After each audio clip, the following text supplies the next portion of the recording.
What's up, people? I am back for another video. Today, I am reviewing a movie called Wraith.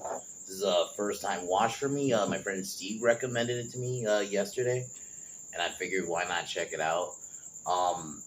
Before I get into it, tomorrow, the plan is sometime tomorrow afternoon, probably after I watch Raw. I'm going to, or like sometime tomorrow, I'm gonna review Tropic Thunder, so we can get that out the way. Let's try to do that like sometime during the day or afternoon, and then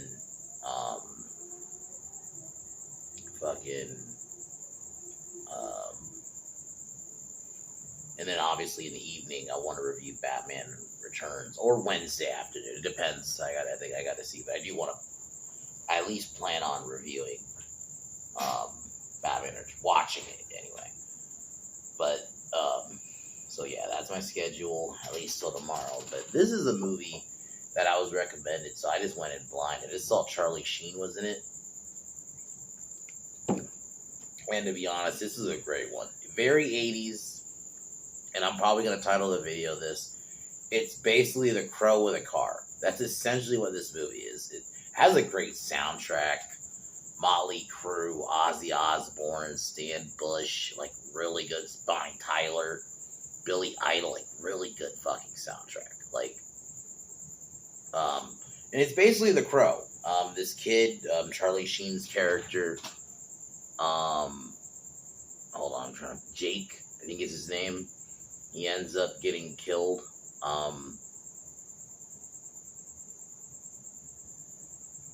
And yeah, he ends up getting killed because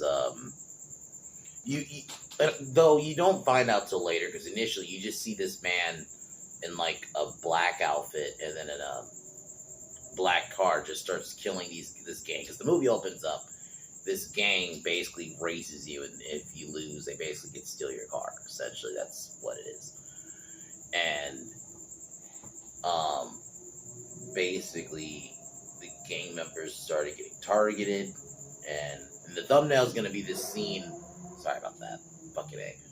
There's a scene where you see Charlie Sheen in his mask, which the outfit looks pretty good. Granted, I think the only criticism I have, I would have wanted more scenes without him out of the car, but I get it. It was the whole point of the film, is that it was a race. That was the whole point of the film.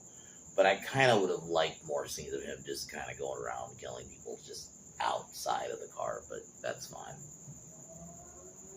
And then we get the reveal later on that it's fucking A. Fuck. Anyway, we get the reveal that Jake is actually the one who's in the outfit, because we get the reveal that they had actually killed Jake a year, I don't think it was a year prior, but they killed him. And basically he comes back. Or Jamie. Yeah, so. Well, because I think he plays a couple different characters, that's why. Because Jamie, so, okay, I didn't realize this until now. So Charlie Sheen was basically playing two characters. And, his brother was murdered, and then he plays Jake, who takes revenge. So this is when, and basically starts causing crashes and kills a bunch of the bad guys. Packard is the main gang leader. You have Randy Quaid in this movie. Nope. Yeah, you have Clint Howard, but there's no real famous names aside from that. And basically, we get the reveal that they murdered Jamie Hawkins, and then by the end, basically kills everybody. That's pretty much the film. And then Jake rides off with Carrie, who's like his love interest too. Carrie is basically Packard's like ex. Essentially, that's the vibe I get. He's his ex, and she doesn't want anybody else like getting with her. So that's basically the film. So for what it is,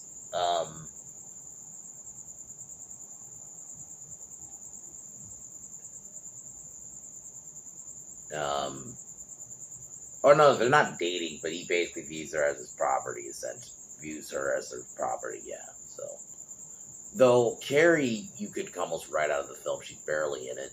Um, Charlie Sheen does pretty good. It's a pretty simple revenge story. It's fun 80s. It's very 80s. It's probably, you could argue it's not objectively a great film, but it's a fun 80s film. Very much like, gotta agree with Steve, it's The Crow with a car. It has very much a Crow-like plot. The only thing, he doesn't come back from the dead, but he's avenging his brother's murder. It's a revenge film. So, for what it, in that sense, I think they really did a good job, and I mean, the soundtrack's great. I actually enjoyed the look of the car, too, and yeah, it was a fun film. That's all it is. It is what it is. I would probably give it around like a 7. I'll give it a 7. I think it was entertaining. It did its job. I'd watch it again. You know, it's cheese. It is cheesy. There's some wonky acting, definitely, and it's the 80s. But I think largely I had fun with it, and yeah, that's all it needed to be. It was a fun little romper. So I'm gonna thank Steve for recommending this to me, and I'm surprised I've never seen this film. I've never even heard of it. So, Batman Returns review tomorrow, or I'm gonna be watching it, and I'm gonna be reviewing Tropic Thunder tomorrow. So try to get that out the way since I was supposed to review it a couple days ago. And then. Actually, I might, if I don't do, I might do Tropic Thunder Wednesday, because I think I might just do Batman Returns and just do that. It makes more sense to focus on that tomorrow. So I'll do Batman Returns tomorrow, and we'll do Tropic Thunder on Wednesday. So that'll be my Wednesday review. And I could probably do that like during the day, because I already watched it. So, and then I might do another video Wednesday, but it'll probably be like just another like discussion type video. Figure out something to talk about, and then Friday will be Friday the 13th. So since Friday, and then because Thursday I'm gonna do Tropic Super Bad, I figured why not do another kind of like popular 2000s comedy. So we'll do Super Bad. I haven't seen it in a while anyway, so we'll do that one. And then Friday, since it's going to be Friday the 13th, I figure why not do a Friday the 13th related video. So what I'm going to do is, a couple years ago, I did, I ranked all the Jasons, like, in all the films. Like, I ranked each Jason from each film. So what I'm thinking this time I'm going to do is rank all the actors. Minus Ari Lemon, who was basically Baby Jason from Part 1, or 80. Jason who popped out of the lake. I'm not going to count him because he wasn't in the film, really, aside from that scene. So we're going to go from, like, Part 2 on through, you know, Derek Mears from the remake. So I'll be ranking them on Friday. 'Cause I do want to do a Jason-related video still. So, anyways, let's get into the Wraith.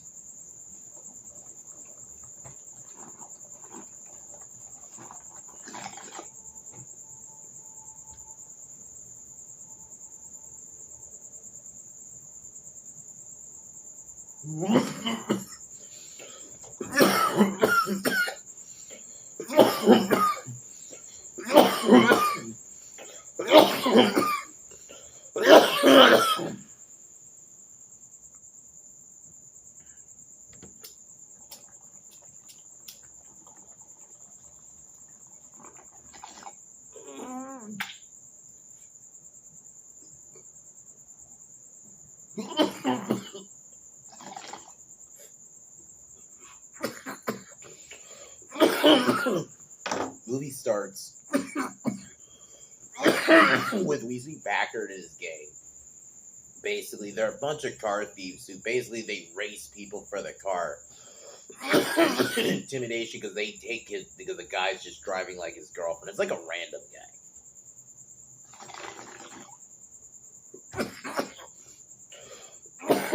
just drives his, he's just driving through, driving his girlfriend, and assuming home or whatever. And they get stopped by Packard's gang, who is basically a bunch of people with fast cars who intimidate you to race because, they kidnap your girlfriend, they hold your girlfriend hostage and stuff. And if you lose, you basically get your car stolen. And yeah. So you see that happen, and they basically hustle people. And essentially what they do is Packard cheats a lot of the time and essentially causes the guy to lose so he gets his car stolen. Granted, I will say, Packard was a decent bad guy. He wasn't, I'll say this, he wasn't pure evil. He was evil for killing Ken. It's weird, because this moment, you could have easily had him kill the people. No, he lets them go. He just tells them to walk off, and then just kind of cuts. We find out later, they don't mention this in the start of the film, you don't find this out till later, that Jake, who's Jake Kesey, played by that's Charlie Sheen's character, befriends Billy Hankins, who's Jamie's brother, and Carrie. He starts talking to Carrie, and Carrie is this girl who basically Packard sees as his property, even though she actually has a boyfriend. Because she had a boyfriend, Jamie, who we find out was murdered, obviously, by his gang. And basically he intimidates her and intimidates Jake. And then Packard starts, people basically, is where the film kind of starts, essentially. It's kind of like The Crow.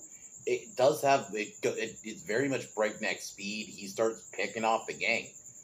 There's a scene where he kills off one of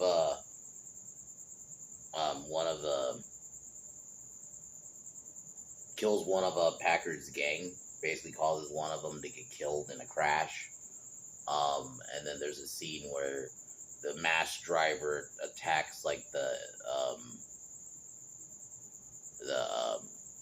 because this car, it's called the Turbo Interceptor, the Dodge, it's a supercar. And I like they don't really explain. The vibe I got, it's like an alien kind of thing, because there's scenes where you see it fly in space. So I kind of had a vibe as an alien thing. But, because there's a scene where it's able to, reconstruct itself. So it basically blows up to appear, because there's a cop character, Randy Quaid, who he's, I will say, if I had one kind of actual criticism, besides, obviously some of the acting is not that great, is I do feel like I like Randy Quaid as an actor generally. I felt like he was kind of pointless in this movie. I didn't really feel like he needed his character.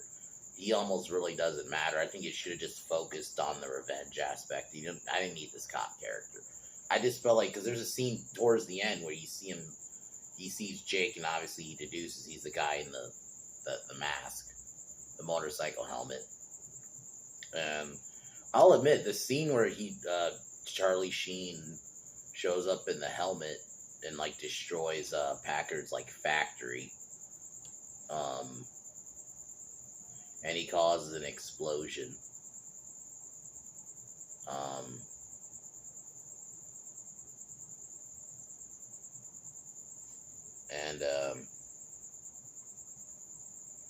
So this is where Jake clearly starts. I thought Jake and Carrie had some decent chemistry. Skank and Gutter Boy, which I'm kind of wondering if the Crow took a little bit from this movie, just because of the names. So he kills a kid, causes an explosion. Rughead, basically, this is where we find out Rughead's one of the gang who managed to escape. They realize what happened to Jamie, and this is where we get the reveal about Jamie. Packard kidnaps Carrie, beats up Billy, who's he works at this burger joint, like there's a scene earlier where they try to intimidate him. That's before the supercar showed up, and then Packer pretty much gets killed when the Turbo and Interceptor arrives and challenges him to race head on, and it basically dies. And then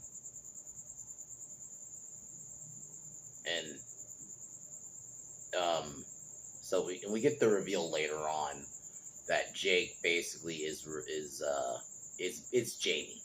Jake is Jamie, and that he's just a revived. So I do love that. I do love that reveal towards the end. I do like that they don't tell you at the start of it.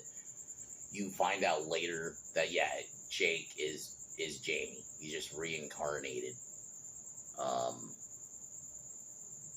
Kind of like I do think the Crow took a little bit from this movie because, goddamn, I know the Crow's even then. One of the graphic novel took a little bit from this movie then because, I'm sorry, the only difference is that the girlfriend doesn't get killed, but essentially has a similar plot. I'm sorry, not saying it's a ripoff, just saying. So he returns to Carrie, tells her everything. He then gives Billy his car, like the supercar, and then goes back to Carrie and takes her, and basically, and then Loomis, that's the police officer, watches from a distance. Basically, he knows Jake is the driver and just lets him go. He basically kind of let him do his last little revenge. So it's a great film.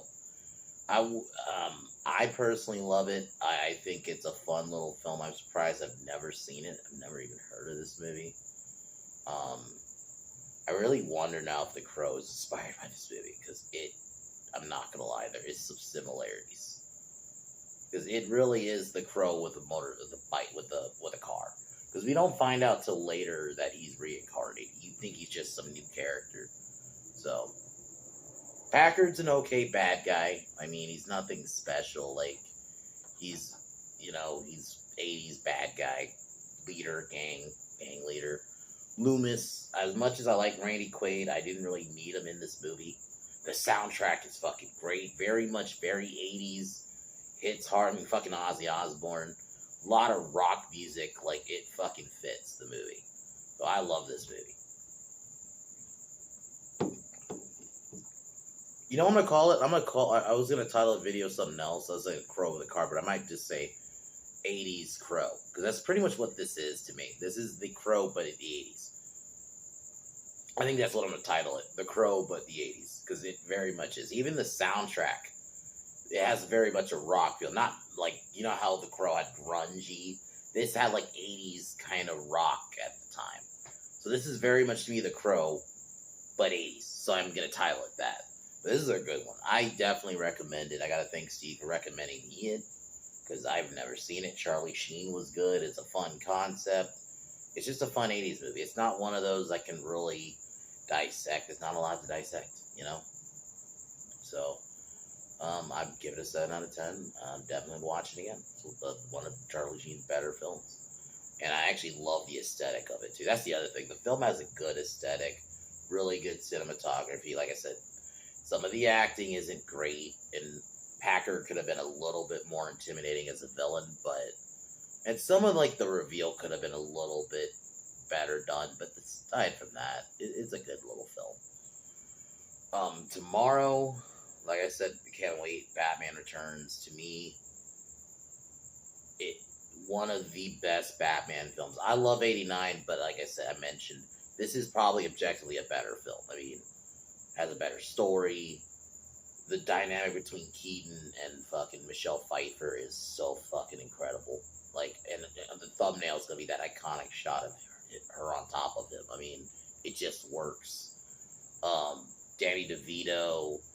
I love the winter Gotham. I love that look. It just looks so good. Tim Burton's Gotham already looks so good, but with the winter aesthetic, it's even better. You know, it is such a good film. And the soundtracks, I think they amplify it even more. And then Christopher Walken is even like the, third antagonist of the film is really good. So overall, I can't wait to talk about that. So Anyways, guys, call it here. This is a good little film. That's all I can really say.